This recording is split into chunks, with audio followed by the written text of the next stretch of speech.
All right. Good morning. Sioux Lookout and the rest of the human beings of Shkakamakwa, this planet we call Earth.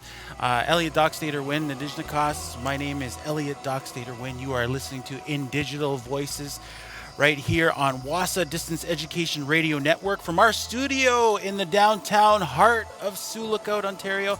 The hub, as they say, or in French they say le hub, maybe, or hubcap. Hubie. Anyways, but we'll talk about Halloween. I was thinking of that shout out Hubie Halloween, but we'll talk about that at the end of the show. But first, we have to do things in a good way, as is our traditional way. INDigital Voices would like to acknowledge that we are on the traditional lands of the First Nations of the Anishinaabe people of Lac Seul First Nation. This show is dedicated to the survivors of the residential schools, their children, and any of those who have not survived the effects of the schools. But INDigital Voices itself is here to support language and cultural reclamation in education for all First Nation people of our listening area and across Turtle Island.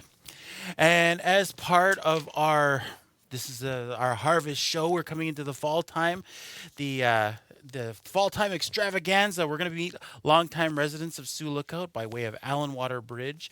Ron and June Wynn. They're going to be with us in just a couple of minutes, and they're going to be sharing life on the land, some of our traditional practices in the fall, like hunting and harvesting, stories from the past, for our future generations to carry with them.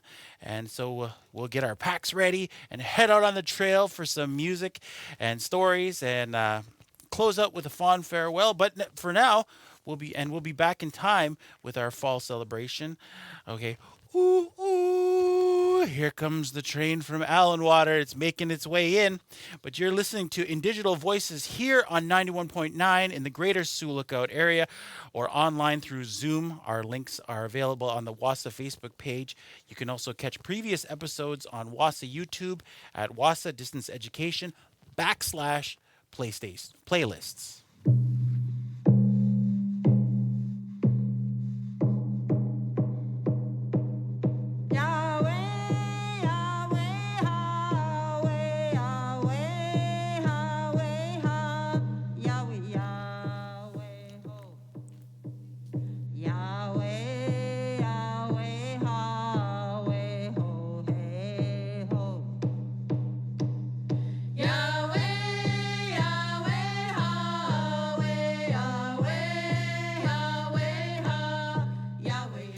The air is getting colder. The leaves are changing color. The fields and gardens have been, or they're getting harvested. The fall hunt is on for deer in the south, a little bit around here, but moose and birds for sure. And part of our culture has always included giving thanks for our life and our family. We also give thanks to the world around us, and that includes the air we breathe, the water we drink, our senses that connect us to the world, seeing, smelling, tasting, hearing, and leading up to Thanksgiving. We need to remember the traditional feast. And this is a part that's really making a comeback. Some people go, well, we always did it. And I guess we do in a way. But as our Anishinaabe culture, the feast honors the harvest. So the grown food and harvested animals. When we have a feast, this might not be known for a lot of people, but traditional feast includes 3 foods from kind of each of the natural elements that derive from, like say, the air, the water. So like say if you were picking from different ones, like so you have air, water, the ground, the underground, like the earth, and so you have, like say from the air you'd have 3 birds, say 3 underground you'd have 3 vegetables maybe. From the land, 3 animals, and from the water, 3 that from the water that represent water. And but see, when you say water, it's kind of a tricky thing, right? Because if you say water, then you go, oh yeah, he's talking about fish. But here's the trick, right? Wild rice grows in water. There you have water plants. You have different kinds of things, and so you might we need to approach that selection of feast food with a little bit larger scope. And part of that, too, is in traditional feasts or gatherings. Sometimes they even say to bring your own dishes or even have things available. to be able to help with that. You'll have, as part of the feast, we invite our family and we spend time and we remember those who might not have as much as we do. So, and that's, there's a lot of people who are having a hard time in the world, but then, so we also have to remember them. And that goes all the way back. Obviously, that's historical, especially with Thanksgiving, because, everybody knows the story of the pilgrims coming over and they had a hard time, and who was there to back them up? The Indians of North America, the Indios, the original people. And around here, the Anishinaabe people, the Oji-Cree people, the Cree people, and they were there. They're integral to that survival because they lived on the land on Turtle Island for all those years. And so, as part of our feasting practice, though, we also have what's considered like honoring those ancestors, that the relatives that are gone on to the spirit world, let's say, whether it's a year ago, 10 years ago, 40 years ago. And I'm getting to the age where 30 years ago doesn't even seem that long ago anymore. And then my daughter, one time she was talking, she goes, remember way a long time ago, Dad, in way a long time ago in like 1997? I'm like, yeah, that was Hannah. She said that. I was like, it's not that long ago. Well, in that case, we have a spirit dish. This is part of it. You use a piece of birch bark and you put some food from your gathering on there, maybe with some sema, and you take that out to the forest or you burn it in a fire. And that's to send our love and prayers and memory to have those who have gone before us. And I've even heard people talk about, like in the old stories or reflections about it, how they, our ancestors or our family members who've gone on to that next existence, where they're just waiting. And they go, oh, that's feast time. All right. So, here it comes. And you put that out for them, and they receive that as a gift in their afterlife. So, and that's kind of just and that's one way that it's done. There's different cultures who do it different ways and have that honor to their families who have gone on before. But you know what? We're not going to be doom and gloom. This is about let's stay in the land of the living for right now. And our next guests have a long history of life in the region, and they're here to share it with us today. So in our digital lodge, welcome, being again to our Kinamagamic. We have a pair of guests, quite the pair, I should say. I'm just like getting ready. Today we are meeting Ron and June Wynn. Ron is an Indian residential school survivor of Pelican Falls School. He spent his early years in Allan Waterbridge, later after returning from being away from school. But his skills for living on the land extend to, I would say, let's say, it's hard to make a list. Let's say if you want to know something about surviving on the land, we got that guy here today. I can't believe it. So yes, so he'll be here to share with some stories and answers and about that. And with him is his lovely wife, June Wynn, who also attended Indian residential school, but also grew up in Allan Waterbridge, Ontario, a place on the side of the tracks at one point. And she also grew up at Sisaganica Lodge, a tourist camp started by her father, Samuel Anderson, who's actually a friend of mine. Chimigo for knowing that guy in my life. It's one of those people.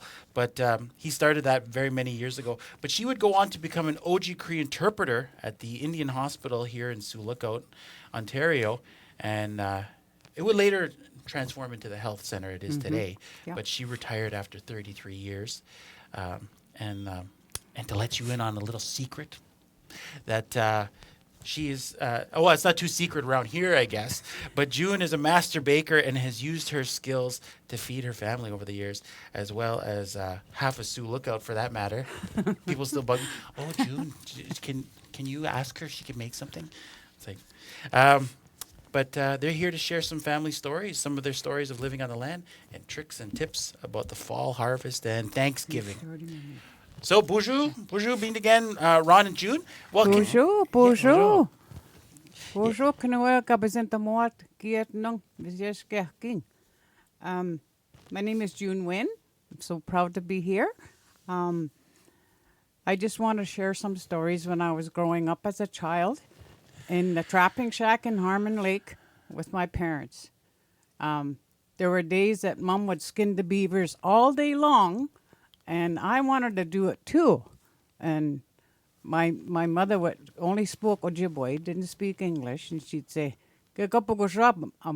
make, like put holes in it, and it's not going to be worth anything. So my dad tells me, well, you could help Mom by doing the dishes. So he made me a little stool to do the dishes, paid me a nickel every day, and I'd lose that nickel, and he'd give me the same nickel day after day. But anyway, those were the good old days. Mom had, Dad was a trapper, and he got all the beavers. Mom would skin them all, and she'd smoke all the beaver, pretty well all, because we had beavers up until Christmas. How would he figure out where to go for beavers? Like, would you just? Well, he just walked. He didn't have no skidoo or anything like that. He walked took a pack sack with him, and he'd come home every day and a toboggan, put the beavers on there, and Mom would smoke all the beavers, because back in the day, if you had warm days, you couldn't keep it, would rot. Yeah. So this way, it preserved. So every second day, that was our kind of like our diet, was beaver. Oh wow! And then what's your favorite part? My favorite part is the leg. I'd never eat the ribs because I told Mom it's too strong there. But anyway, and then Dad would get a moose, and once when he got a moose, nothing went to waste.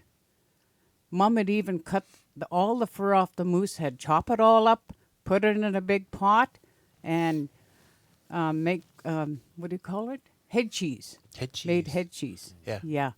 And it was good. And, of course, all the innards. My dad called one thing, I think it was the digestive system. We used to call it the Bible. And Mom would cook that, eat that, but it was too strong. I didn't eat it.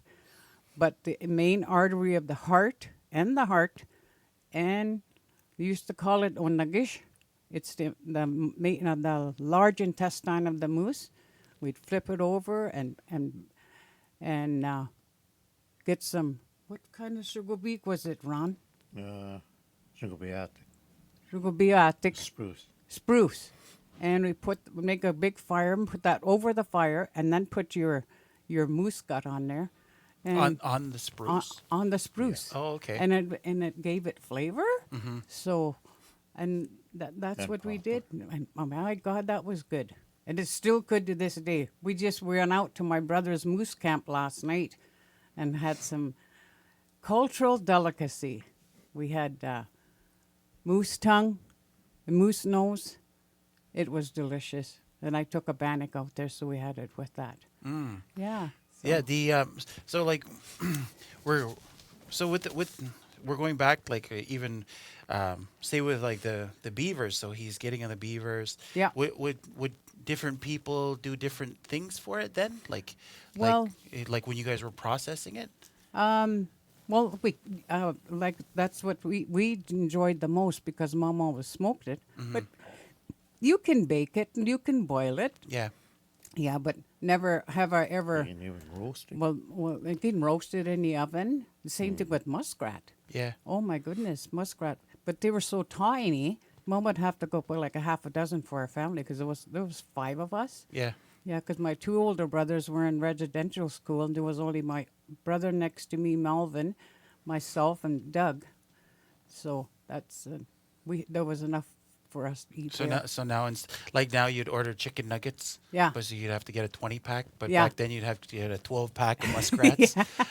And we used to get our treats. Right. Yeah. Like there was 3 of us. Was there other? We never shared a chocolate bar. That was a at chocolate bar we never have by ourselves. Oh yeah. It was cut in 3, because you had to save your treats out there, because we're out at 90 miles in the bush. Yeah. Well, how would you get a chocolate bar? Like were Well, Mom always hid them on us. Yeah. Yeah, that was our treat. Oh, okay. And she'd make toffee. She'd make homemade toffee for us. Yeah. Yeah. Was that the? Was there other families? That was Harmon Lake, though you're talking yeah. about? And then we were the only family there. There was okay. For miles and miles away, there was nobody else. Wow. Just like the time my brother fell in the fire. Yeah. and he was 3 years old. My older brother and I, we just sat there. Oh, he fell in the fire. We just let him burn till somebody came along and pulled him out. We thought we were going to lose the little guy that night. He was only 3, but hey, he's still with us today, thank goodness. And I always tease him and tell him that you have 9 lives or more. I said, because how many times you came close to death? And he's still here with us. He has scars where he met a bear one time crossing the portage where we had the tourist camp in Allenwater and in Sessagenaga. And he came around. It was a 2.5-mile portage. He was walking to camp from one side of the lake to the other. And lo and behold, he comes around the corner. And what is he going to meet? A black bear and a cinnamon bear, brown bear. And he said, what am I going to do? He said, I can't climb up a tree because they climb trees. And he said, well, he said, I just said a little prayer and said, I'm a goner now. He said the black bear just kind of sniffed at him, and the brown bear just swatted him one good one, and because he was wearing a leather vest, and he said, I must have got knocked out. He said, next thing I know, he said, I woke up looking to the sky, and he thought, well, he sat up and he said, the black bear had disappeared around the corner already. The brown bear was just kind of looking back at him. He said, I got up and I thought, I'm going to run for my life. He ran for 1.5 miles, and when he got to the camp, Mom said he was so out of breath, and she said, what is the matter? All he said was, bear. He couldn't talk for about half an hour because he was so. He said, I didn't dare look back. He said, I thought if he grabs me from behind, I don't know if he's coming. Yeah. But he made it. And, good thing he wore a leather vest because he still had the claw marks on his belly, so he still carries them today. Wow. Yeah. Crazy. So, What time of year was that? Oh, that was in the fall. Oh, okay. In the fall. Oh, so they were just getting ready to go hibernate anyway. Yeah, for sure. Yeah. But anyway, he said, lesson learned. He was 15 years old. He said, lesson learned, never walk through the portage without a gun or something to protect yourself. Yeah. Yeah. Those were some of the things that I remember as a child. Oh, yeah. The let's see. Well, let's jump over to Ron, and so introduce yourself. My name is Ron. Oh, you have to go close here. Well, my name is Ron. I'm from Sioux Lookout. I've lived here all my life pretty well. But originally I was born in Allenwater. And when I was a child, I was taken away from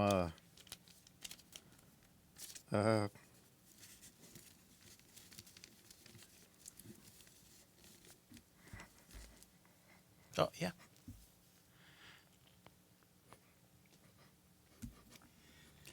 The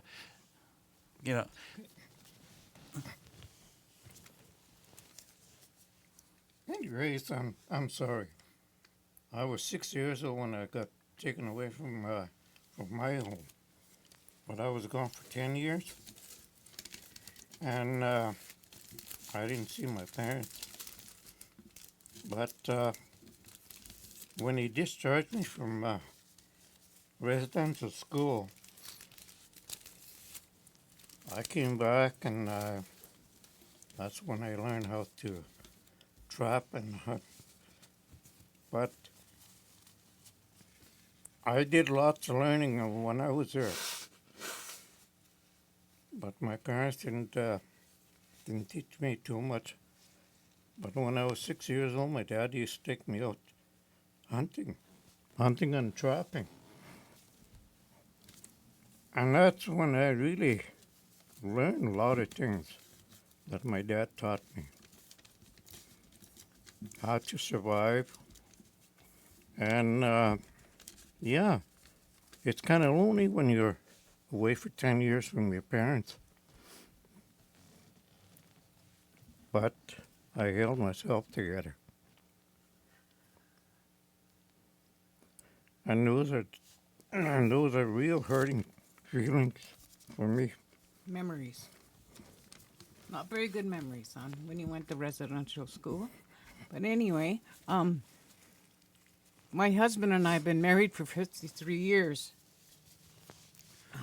It hasn't been a smooth ride, but we're still together. I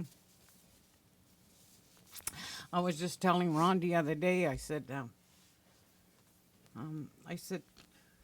what would we do if we didn't have each other? Because when we were first married, we had a fight, and I went home. My dad says, "You made your bed, you sleep in it." And he said, "It's not one bed of roses to be married." And he said, "You just make things work, and just go back." And you know what? That's the best words my father ever said to me. Well, let's talk about that for a second because 53 years ago. Yeah.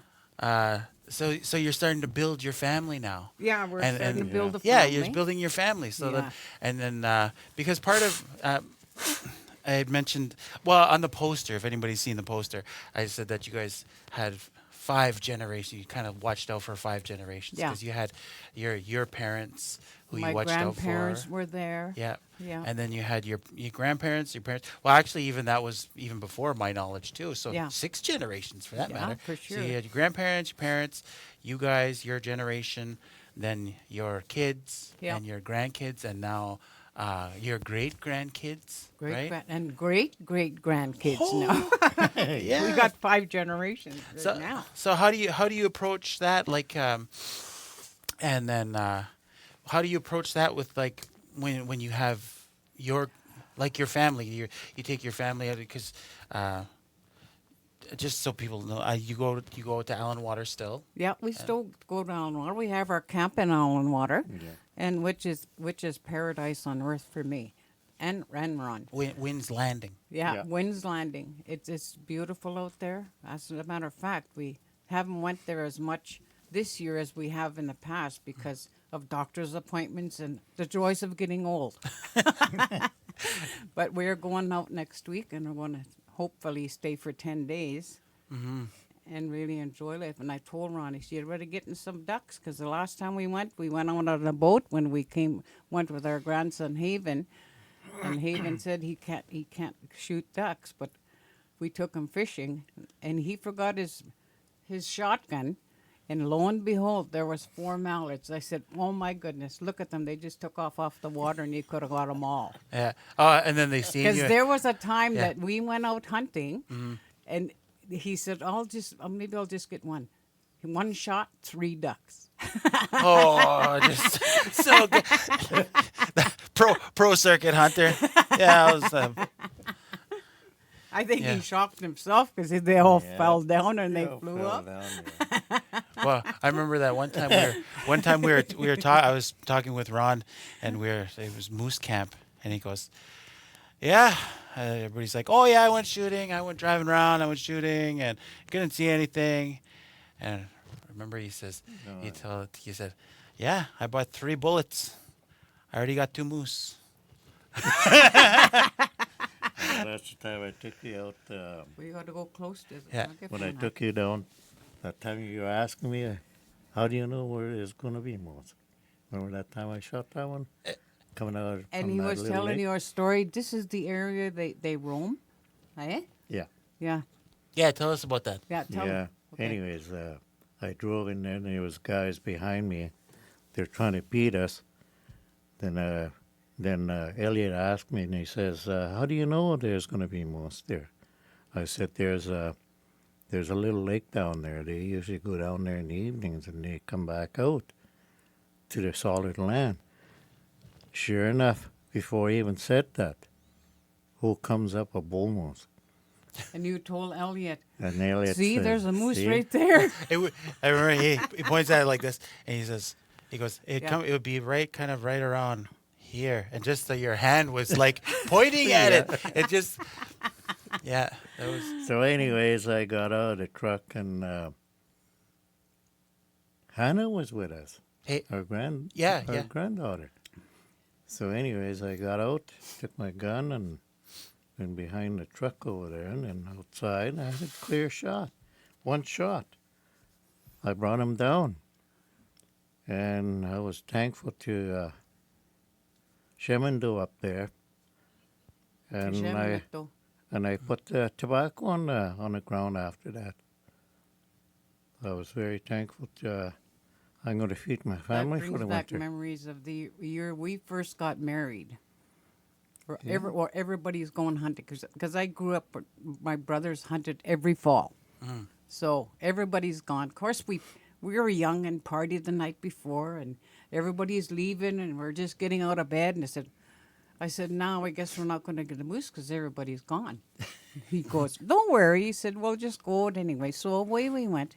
Lo and behold, within a half an hour, if we get out into the water, there's a moose, and we come around the bay.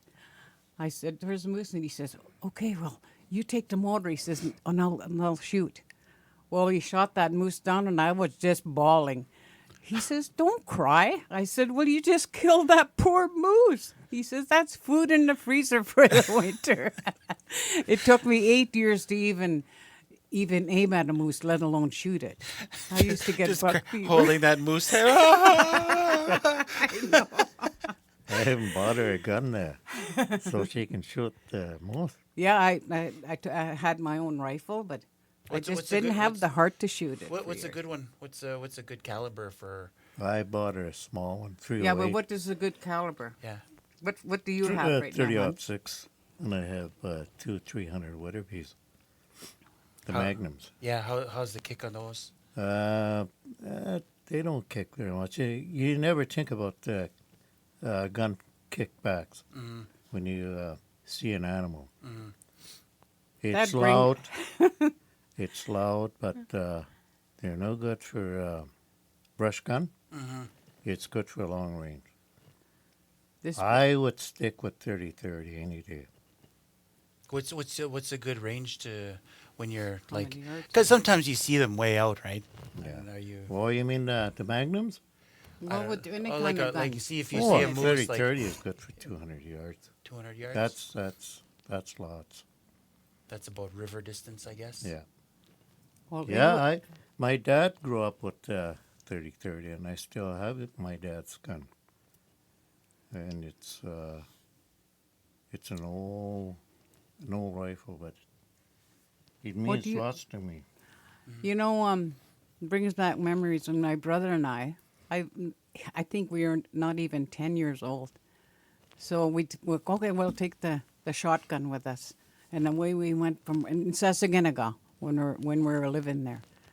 Okay, Mom says, you be careful now. He said, how you handle that gun? Because you never went to no gun course back then. So away we went, and we come at the back, and we come upon some ducks. Okay, now shoot him. Okay, he says, okay, never shot a gun in his life. So he shoots the shotgun out back. He goes back over, falls over, gets up. Did I get anything? I said, you shot to the sky. Oh, those are good memories I have of my brother. Yeah. Anyways, when I was, that's how I learned to be a hunter. My dad taught me everything. When I was a child, like I was only maybe 5 years old, and he used to take me out in a canoe and show me how to trap, how to hunt, and that's how I learned how to be a trapper. Well, see, everybody gets kind of confused. So I noticed with teaching history or just talking about Indian stuff or living on the land, people always get confused. They still think we're going off to a teepee or a wigwam or whatever. But like, what kind of stuff did you have back then? Like his canoe, was it like a regular? It's a canvas canoe. Canvas. Yeah, with a little tree horse behind. Oh, okay. We used to call it the egg beater. Yeah. Because where we lived in Allenwater, there's like a river there. It would take him about 15 or 20 minutes to get up the rapids, but it moved like an inch at a time. And we used to say, there's old Dan going by with his egg beater. No, he got him around wherever he wanted to go, but Yeah. that was our way of transporting ourselves out in the lake. Well, we paddled too, but paddling doesn't hurt. Back in exercise. the day, there was not many people that had motorized motors to to travel. It was just paddling. Oh yeah. Yeah, it was more or less paddling and a lot of canoes. My father, when he first started its tourist camp, we used to have a guy by the name of Jim Peters, bless his soul. He built the cabins by an axe and a rope to make these. He built 4 cabins for my dad, and he did it by himself. It's like a come along, and he used an axe and he made those crevices so that logs would fit together. Yeah. Yeah, he was just such a knowledged native back in the day. He was a man that had a real sharp axe. And I used to see him there when he was chopping the logs and that. Closer. The blade on that axe is just like a razor. Oh. He would never let anybody else use his And it axe. would take him 1 week to build one cabin, like the shell of it. Yeah. Wow. And just a one-man thing. So you're building a. Well, I guess that would be more like a summer thing, right? Because you're. Did they peel summer. Did they peel the logs? They peel the logs in the spring use, because the logs really can peel in the between summertime, May, you do, June. yeah. May and June is when you can just peel the logs, and he'd peel them all. And the cabins where my father had the tourist camp, if you were to go there, they're still as white as the day he put the cabin up inside. Yeah, because you don't have to preserve them or nothing. When we had the camp, washed them every year. Because mother was a cleanliness person, always had to clean everything, even if we had the sheets and stuff put away in the fall. Well, she went through them again in the spring to clean them all. We had to do all the dishes. Back in the day, there was no such thing as running water. We hauled it, 5-gallon pails. Yeah. And when we used to have American plan of 30 guests, and everything was by hand. Mom made 24 loaves of bread a day because we didn't have no store out there. And she made 24 loaves of bread a day. And my dad was a smart man. When he thought he was going to make the tourist camp, because he had 4 boys, I was the only girl.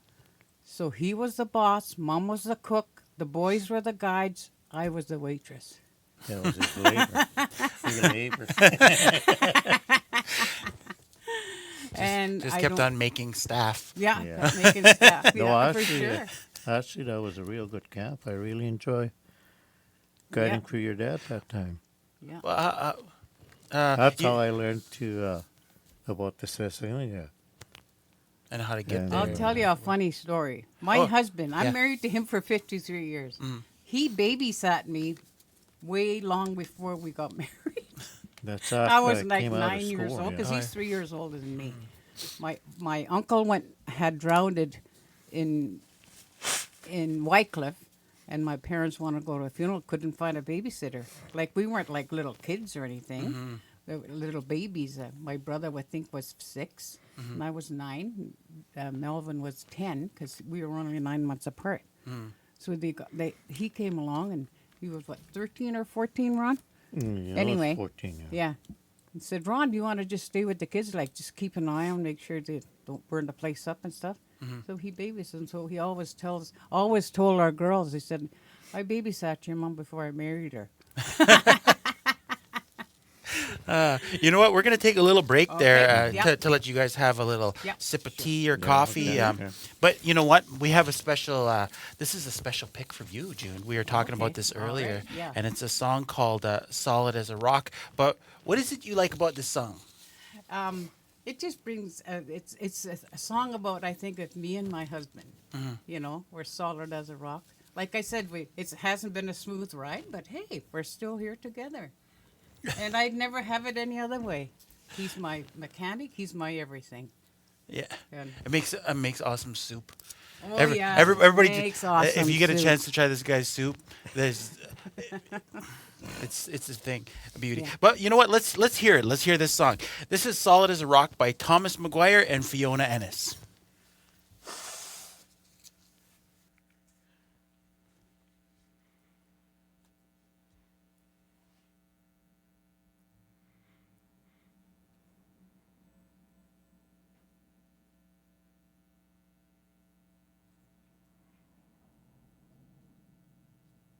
lives in a world of hit and run. We care enough to hold on to each other and pull the load together and look how far we've come. Our love is solid as a rock, like the moon and stars. We've built our love to last like Henry Ford built cars. Not one that falls apart after once around the block. Our love is solid as a rock.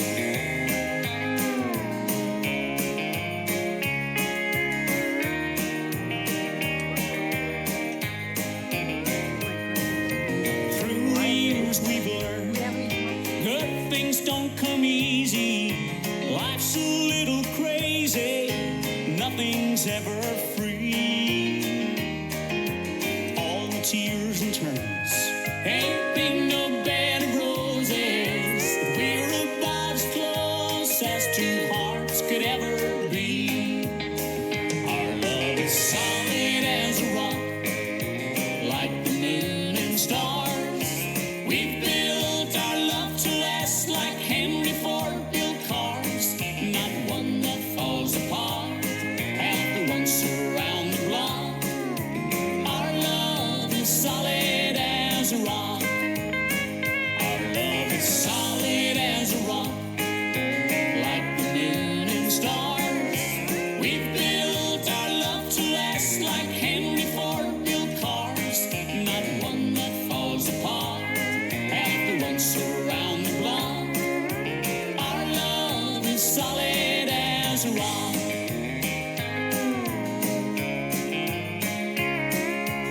Our love is solid as a rock.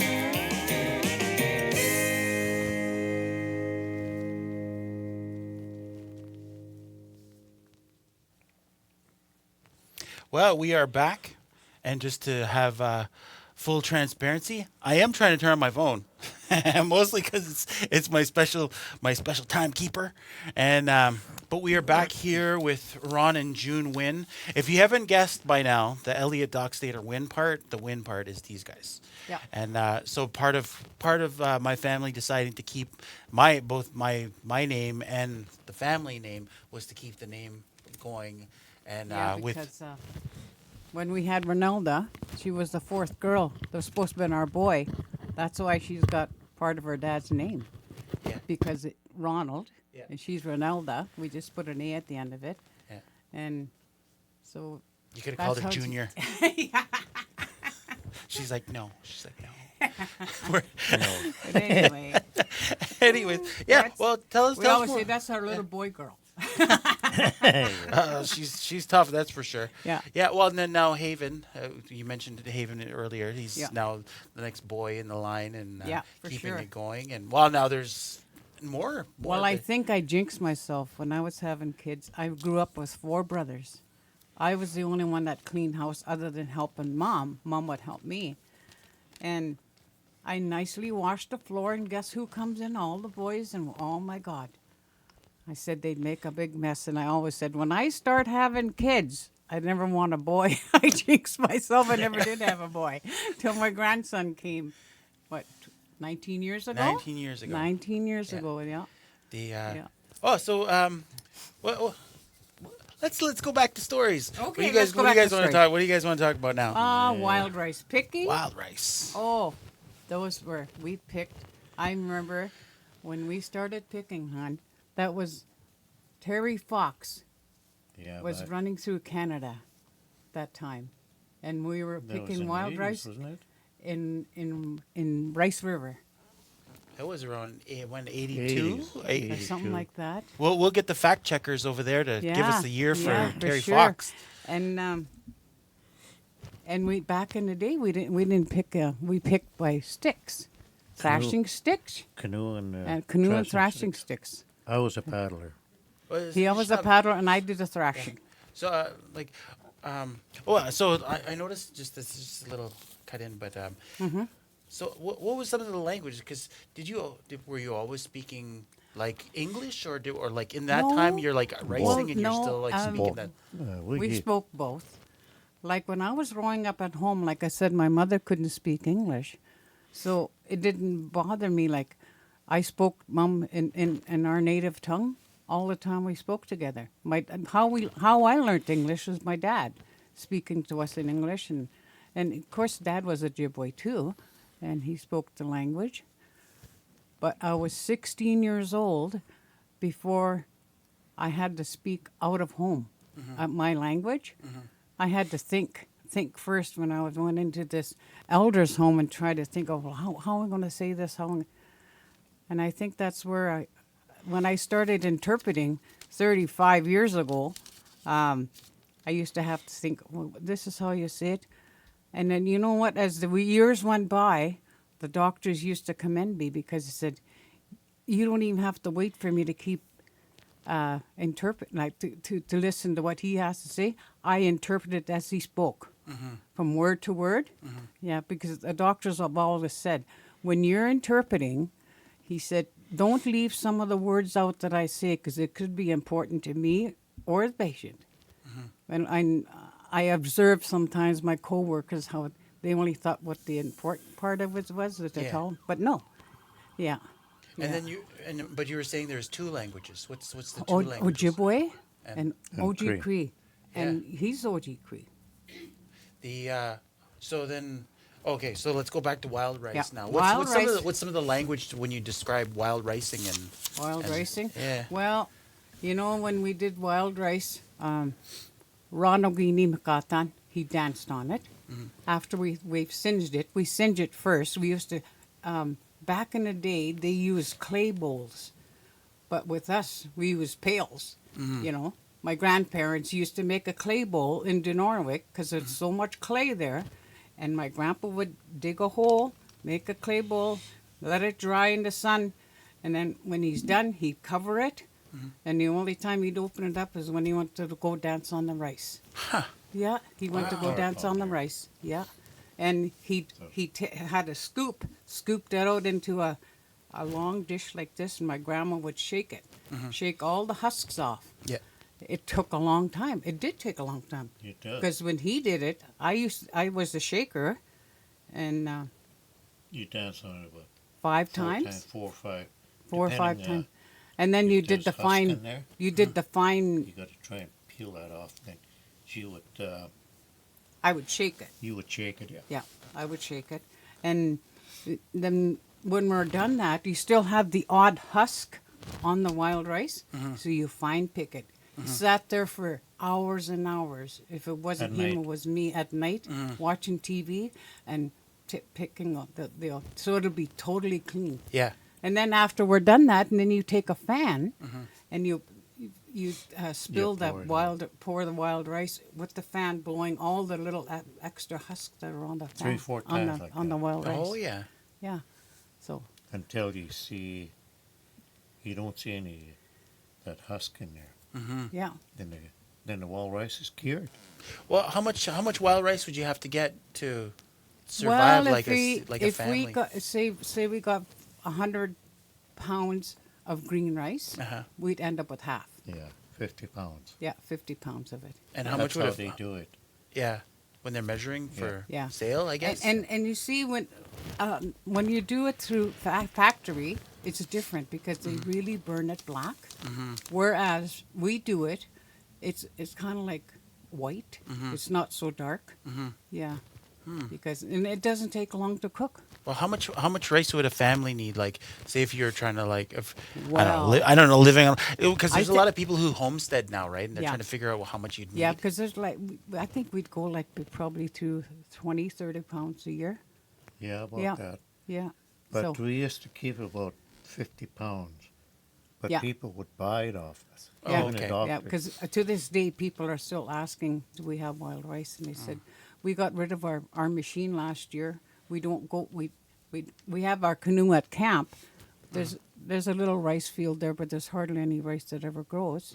So there are times it In comes order to keep it, in season time, and we wish we had a canoe and we still could go out. Yeah. Well, I'm not very steady on my feet. He's more more young at heart than I am, for God's sake. I'm so clumsy. No, that wild rice they were talking about. Mm-hmm. Speaking of wild rice, I think we still have about 100 pounds Yeah, to dance on it Oh, yet. okay. it's got a dance on it. Yeah, yeah. Yeah, I got rid of my wild rice machine. My niece bought it off us. I couldn't do it anymore because it's easy to harvest wild rice with a mechanical machine. Mm. It only takes about maybe 10, 15 minutes to collect 5 or 6 bags, Mm-hmm. where it used to take us all day to pick 3 bags Oh, okay. by Yeah. canoe. Mm-hmm. By canoe. Yeah. Now you can harvest about We're 50,000 not wild rice picker exports like my brother Dennis. Yeah. He doubled the amount that I'd pick in a day with the slashing sticks. Oh, yeah. He's excellent. Yeah. Well, we have just a few more minutes, and I was just wondering if you guys, because so what's some of your favorite fall time food? Like you were talking, Moose. you mentioned moose, Moose. right? Moose, Yeah. ducks, Ducks, moose, ducks, beaver. partridge, beaver. We have a beaver at Janelle that, oh my goodness. He went and chopped down my nice birch tree we had in front of the cabin. Mm-hmm. And I told Ron, I said, that little bugger, we're going to get him. Yeah, I was. We haven't gotten him yet, but I think he's supper when we get out there. Well, you were guests at a elders conference a couple of years ago, yeah. and I remember they had somebody brought in a beaver, so we were cooking it, Yeah. and somebody was like, "Oh, the hands are the best part," and I was like, "Oh, can I taste some of that?" Elder goes, "No, that's mine." Well, there's only 4. Beaver only has 4. Yeah. Yeah, but okay. So just because your family out there across the Yeah. land, across the world, across northwestern Ontario, do you have any special messages for the Well, fam? I'd like to really wish everybody a very Thanksgiving. And a safe one. And a safe one. And hope all family gets together like we always have when Mom and Dad were alive. Thanksgiving and Christmas time was special time for my parents. No matter how small their place was, they always wanted us to be together. And there are days that I wish of that too. But anyway, with family, some of them so far away and stuff. And I'm planning on having my annual Christmas dinner back this year. Haven't found a venue yet, but I'd like to wish everyone a very happy Thanksgiving. Any special shout outs for you, Ron? Oh, like I said, keep yourself safe and have a real nice Thanksgiving holidays. Be safe out there. Yeah. Don't go too wild. Yeah, aim before you shoot. Yeah. Yeah, always double check what you're aiming at before you even squeeze the trigger. Yeah. That's a good rule of life, I think. All right. Well, we've been talking to elders and land-based knowledge keepers, Ron and June Wynn. They currently live here in Sioux Lookout, Ontario. You're listening to INDigital Voices here on 91.9, live from our downtown studio in the heart of Sioux Lookout, Ontario. Or you may be listening to us via our YouTube channel online at Wahsa Distance Education /playlists. You can also catch us on Zoom. There's going to be more links available as we go. But here is a quick tutorial of a prayer of giving thanks from Anishinaabe master linguist Isidore Toulouse.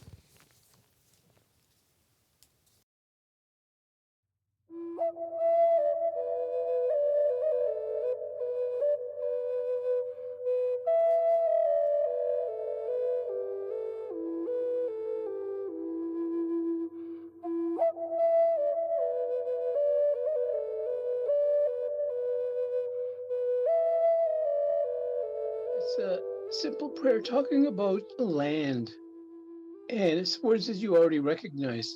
So, miigwechwewen, the art of giving thanks, the way to give thanks. Miigwechagu de benjget or gejeminido. Gewi shkokamikwe, gimigwechagu. Also, we thank you, Mother Earth. Njesa kenegego. Njesa. Kenegego eteg mompigit kamik. For the sake of everything that is here on this land. git kamik. Meanwhile, give me Jean Bemodzuin, Bish, Wesiag, Gigoing, meanwhile Zagidwin. Nad da, Weene Jignu and Mung, to look after, Jignu and Mung, Ekunabing, to the direction of our territory as far as we can see. Ekunabing. Okay, that's when our people did treaties long ago. That's what they would say. As far as we can see, equinobing. All right, equinobing.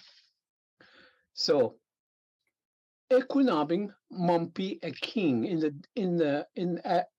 look after this territory here on this land. Gewi jajgo gamajajik. Gewi jajgo gamajajik. And for our ancestors that have already left for the spirit world. It doesn't technically say that in English, it just says, and for those people that have already left us. Okay? Bewi do kushinang, bewi do kushinang, nungo mampi eshchigeang. So bewi do kushinang is come and join us, come and share with us your presence. Bewido Kushnang Nangoman PS Chigyang. Come and join us today to share what we are doing. Nango Mampi Esh Chigeyang. I'll break that up just so you can see. Esh Chigeyang. Esh Chigeyang. Gewi Mshe Ebeyasigwa. Gewi Mshe Ebeyasgwa.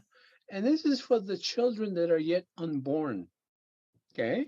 Gewi Mshe Ebeyasgwa. And for those yet to come, Mshe Ebeyasgwa. Gija Kagenundama Gum Chibimna de Gushneg. Gija. There's that Gija again. Ahead of time. Okay? Gija. Kagnund Magum, we will send our prayers for you so that you arrive in a good way. Ija Kagnund Magum, Chibimna de Gushneg. Migwech, Migwech, Migwech, Migwech. Let me read it again. Migwech Wewin. Gmigwech Gu de Benjget, Gjeminido. Gewish Kakamekwe, Gmigwech Gu. Just a Kinegego, I take Mompiget Kamik. Meanwhile, Gimi Jang Bamadzuin, Bish, Wesieg, Gigoeg, meanwhile Zagidwin. Nad Malada, Weene Jigno and among Equanabing Mumpi a king.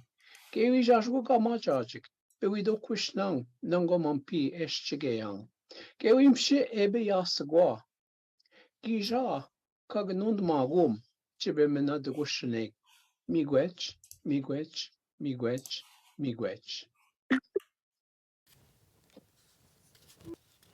Yeah, all right. Well, let us, Chimigwech, for having Ron and June Wynn in the studio here today, talking about harvest and a little bit about being on the land. So you have to get your bundles together. You have to get your packs ready. You got to make sure that you have fire, water, food if you're going out on the land. And well, nowadays you need to wear your orange vest just to make sure that everybody can see you. And but right now, gather around the fire. We are calling everybody into our back from our little from our sound break, and for a continuation of our 2-minute story time. And this is the story Smudge of Red that we've been going on as part of our ongoing series. And this is a story about Ophelia, her dad Jim, and stepmom Bren. Something's happening at the resource development protest that they're at. There's a barricade on a logging road set up by the local community, but they in particular are out in the forest camping, and this barricade. So Ophelia and Bren are now about to head out of their camp to the trail leading to the protest.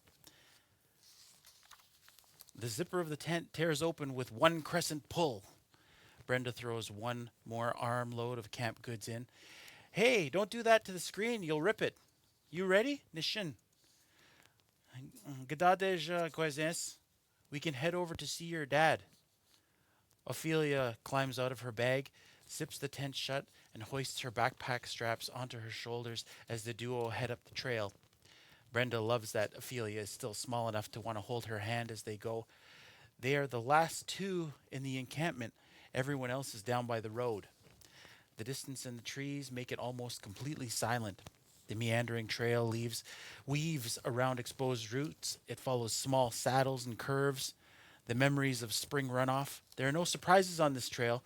Ophelia has been up and down it 1,000 times. And from the amount of people that have been here to help, the path is well packed. The footsteps of 1,000 warriors. That's what her dad says. They are about halfway through when they see one of the older teenagers running up the trail. He hops up off the path like a deer over the low blueberry bushes and across the Labrador Tea. Whoa, did you see that guy? Bren asks Ophelia. Yeah, that was pretty good, O adds. I'm pretty good at bush running, but I always get tangled up in those viney things. Oh, bower vines, Brenda adds, absently looking up at the trail as a couple more people run past back toward the encampment. These ones almost bump into Brenda and Ophelia. What's going on? Ophelia's eyes search Bren's face for an answer. When another one of the protesters comes up to the trail, Brenda recognizes her childhood friend. Hey, Maisie, what's the rush? You're the fourth person to come running by here, Bren asks. Jeez, nobody told you? The cops are here, a bunch of them, and there's some big trucks up the road. Maisie's breath is a little raspy from the hike up the trail. But we're moving out of here today. Brenda locks eyes with Maisie. Ooh, cliffhanger.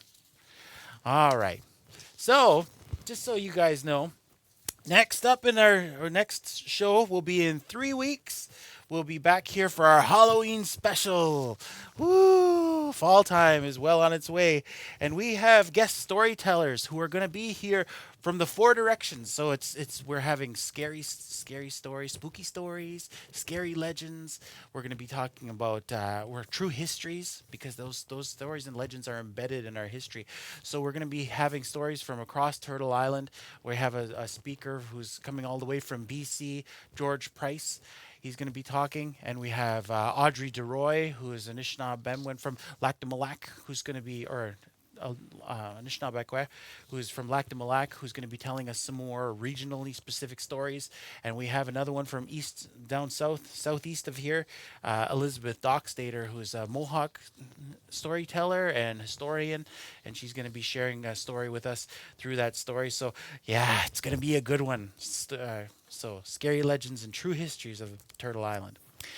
And if you want to contact INDigital Voices, we are here at Wahsa Distance Education Center in the downtown of Sioux Lookout, Ontario.